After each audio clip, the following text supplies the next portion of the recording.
Hey, hello everyone. I'm just recording a video here to demonstrate the TigerGraph database and how we can store data in edges and nodes, aka graph, to add flexibility into our data warehouse. And this method allows us to do more flexible query methods. As you can see on this screen, sometimes our databases can become quite tricky to navigate, and sometimes we want to ask very simple questions, but writing the SQL in a relational database to answer the questions can be very difficult, and that's where the flexibility of the graph database could come into play. So this is an example of creating some type of car wheel set, and up here we can add different CSV files to create the graph database. So each of these is a CSV file that comes loaded in this open source example from the TigerGraph cloud portal. And so we have a CSV file of orders and products and who's using them. They're all related to this product. And then we can explore the graph, run some different queries in exploring the graph, and then it comes with some pre-canned queries as an illustration. So the query I'm running here is the show the whole graph query, and this is what the query looks like. I would say it's a little more difficult to write and understand. It's called GSQL, Graph SQL is what TigerGraph calls this. So this is to me, it's a combination of SQL and programming language. So there definitely is a learning curve to writing this type of SQL, but it might be worth it if you want to be able to more easily navigate and create a front end for users where they can answer their own queries without requiring a software engineer to write a custom query each time somebody wants to know something a little bit different. Alright, so once we load those CSV files, it comes with these relationships. So each line is called an edge or a relationship.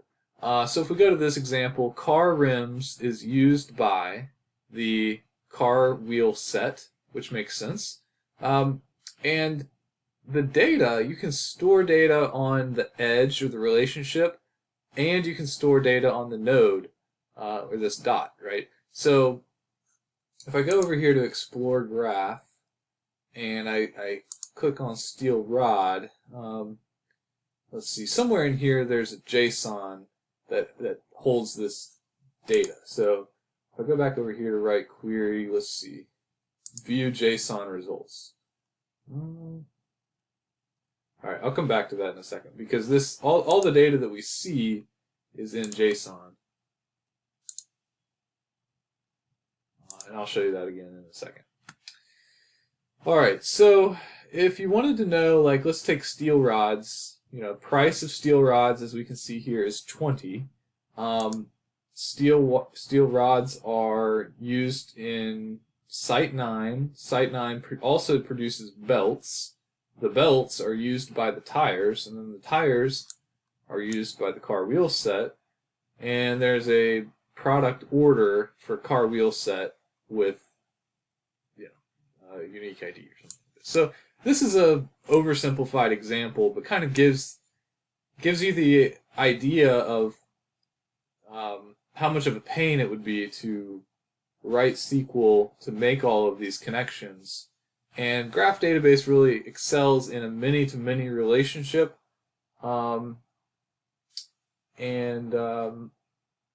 this is an example where there might be some many-to-many relationships, which you could save some time by storing the data this way, also adding flexibility.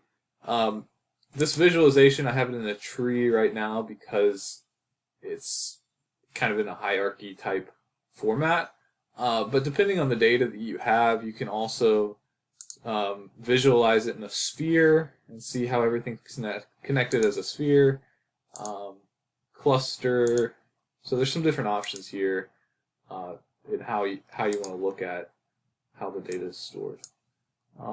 Yeah, so I think that's basically it. I was going to quickly show you the JSON. So let me run a query here to show the JSON result. Enter a vertex of tires and click View JSON. And so here's JSON information for the tire vertex. So there you go. Well, that was a quick demo of the TigerGraph database, and I hope you found it helpful.